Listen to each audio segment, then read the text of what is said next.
कैसे आप लोग रिवीजन करो ताकि आप लोग अपने मार्क्स को मैक्सिमाइज कर सको।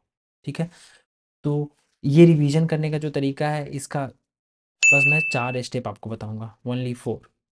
ठीक है, इस 4 स्टेप को अगर आप लोग फॉलो करोगे तो आप लोगों का स्कोर एकदम मैक्सिमाइज हो जाएगा। पहला है कि आपको वेट नहीं करना है कि मेरा सिलेबस कंप्लीट होगा तभी मैं रिवीजन स्टार्ट करूंगा। Don't wait for the completion of the syllabus. ठीक है, स्टार्ट योर रिवीजन नाउ। अभी से आप लोगों को अपना रिवीजन स्टार्ट कर देना है। ठीक है, ताकि आपको अगर आगे का कुछ चीज़ छूटा हुआ है, कुछ और पढ़ना है, आपका कुछ सिलेबस बचा हुआ है तो उसको भी पढ़ो, लेकिन दिन आपके पूरा टाइम का एक मेजर टाइम जाना चाहिए रिवीजन में। ठीक है, और रिवीजन मतलब ये नहीं है कि बस आप थ्योरी ऐसे ऐसे पेज पलटाते रहो, पेज पलटाते रहो। बस थ्योरी एक बार दिमाग में याद कर लेना है, उसके बाद आपको क्वेश्चंस लगाने, क्योंकि जेई एग्जाम में आपसे क्वेश्चन पूछे जाएंगे, थ्योरी नहीं पूछे जाएंगे। तो आप लोगों को क्वेश्चन सॉल्व करना आना चाहिए, क्वेश्चन को अटेम्प्ट करना आना चाहिए, क्वेश्चन को सही करने का आदत होना चाहिए आप लोगों का। समझे? तो सबसे पहला तरीका यही है कि आप लोगों को आपका नो मैटर आपका एग्ज़ाम कभी भी है, आप अभी से 2 हफ्ता बाद है, 2 महीना बाद है, 2 साल बाद है एग्ज़ाम, कोई दिक्कत नहीं है। लेकिन आप लोगों को सिलेबस ख़त्म होने का वेट नहीं करना है। जो आपका हो गया है, जो आप पढ़ चुके हो पहले, उस चीज़ को रिवाइज़ करो तब तक। रिवाइज़ रोज़ करना है और रोज़ आगे भी पढ़ना है अगर तुमको पढ़ने का मन है तो। ठीक है? दूसरा है कि आपको जो पूरा सिलेबस है जेई का, ठीक है, मैं जेई नीट के लिए बात कर रहा हूँ, तो जो पूरा सिलेबस है उसका, उसको आप लोगों को क्या डिफरेंट डिफरेंट पार्ट्स में बांट लेना है, मतलब डिफरेंट डिफरेंट ब्लॉक्स में बांट लेना है। ठीक है, और ब्लॉक बाय ब्लॉक, जैसे कि आपका कुछ ब्लॉक, जो ब्लॉक आपने डिवाइड किया, इसमें से बहुत ज़्यादा चांस है कि आपने बहुत सारे ब्लॉक करके रखे होंगे। तो जो ब्लॉक आपने पहले से करके रखा है उस ब्लॉक का आप रिवीजन चालू करो, और जो ब्लॉक आपको आ नहीं रहा है, नहीं आ रहा है, उसको पढ़ना है, उसको पढ़ो भी थोड़ा टाइम निकाल के। लेकिन रिवीजन में भी आपका मेजर टाइम जाना चाहिए, क्योंकि देखो, जो ब्लॉक नहीं आ रहा है उसको तुम छोड़ भी दोगे तो कोई दिक्कत नहीं है, लेकिन अगर जो ब्लॉक तुमने पढ़ रखा है लेकिन उसको रिवीजन नहीं करोगे तो उससे भी तुम्हारा नंबर नहीं आएगा, क्योंकि जेई में आपको 100% स्कोर नहीं करना होता मेरे भाई। अगर आप 60% भी स्कोर कर लोगे तो आपको एक अच्छा खासा एनआईटी मिल जाएगा। मैं जेई मेंस का बात कर रहा हूँ।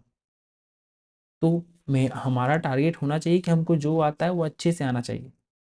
ऐसा नहीं कि पर बोलने के लिए हम मेरा पूरा सिलेबस कंप्लीट, थ्योरी थ्योरी पूरा कंप्लीट, और जब क्वेश्चन दिया तो एक नहीं हुआ, क्या फ़ायदा है इस ऐसा पढ़ने का। तो दूसरा पॉइंट को भी ध्यान में रखना है कि ब्लॉक में डिवाइड करके और ब्लॉक बाय ब्लॉक डील करना है, कि मतलब रिवीजन भी ब्लॉक वाइज करना है और पढ़ना भी है ब्लॉक वाइज। एक और जो सबसे मोस्ट इम्पॉर्टेंट बात है कि आपको अपना रिवीजन या सिलेबस जो भी है, पढ़ाई का काम, रिवीजन का काम, एग्ज़ाम से 36 से 48 घंटे पहले ख़त्म करना है। एटलीस्ट 24 घंटा पहले तो एकदम ख़त्म करके ही रख देना है। नहीं तो अगर उसके बाद आप लोग पढ़ोगे ना, तो जो चीज़ पढ़ोगे बस दिमाग में वही याद रहेगा, बाकी पीछे का सारा आप लोग भूल जाओगे, वो उतना ज़्यादा अच्छा से याद नहीं रहेगा। इसीलिए 24 घंटे के अंदर में रिवीजन वगैरह नहीं करना है। अगर आप लोगों को देखना है तो यूट्यूब पे जो पेपर होता है, मेमोरी बेस्ड पेपर, जब एग्ज़ाम जब चलता रहता है तो उस समय वो सॉल्यूशन चलता रहता है, तो उसको आप लोग देख सकते हो। लेकिन 24 से 36 घंटा पहले आप लोगों को अपना पूरा का पूरा सिलेबस कंप्लीट करके ख़त्म कर देना है, ताकि उसके बाद आपको पढ़ने का कोई ये ना रहे कि हाँ हमको ये पढ़ना है वो पढ़ना है, जो किए सो किए, बस 36 घंटा पहले बाय बाय टाटा कर देना है कि नहीं भैया, अब जो हम पढ़ लिए सो पढ़ लिए, अब नहीं पढ़ेंगे। अगला है, अब है कि टाइम बाउंडेड प्रैक्टिस आपको हमेशा करना चाहिए। आपका 2 साल बाद एग्जाम है, फिर भी आपको टाइम बाउंडेड प्रैक्टिस का आदत रखना होगा।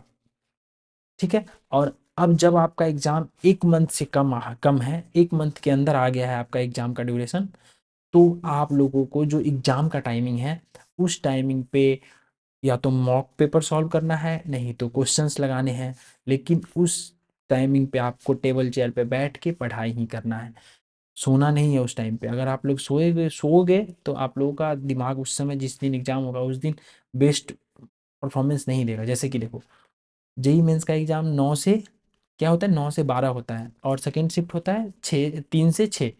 अगर किसी बच्चे को सोने का आदत है आफ्टरनून में, तो 3 से 6 के बीच में अगर उसको वो सो रहा होगा रोज-रोज, और एग्ज़ाम के दिन वो डायरेक्टली जाके उस समय जगा रहेगा, तो उसको उस दिन भी नींद आएगा और वो अच्छा परफ़ॉर्म नहीं कर पाएगा उस दिन पेपर में।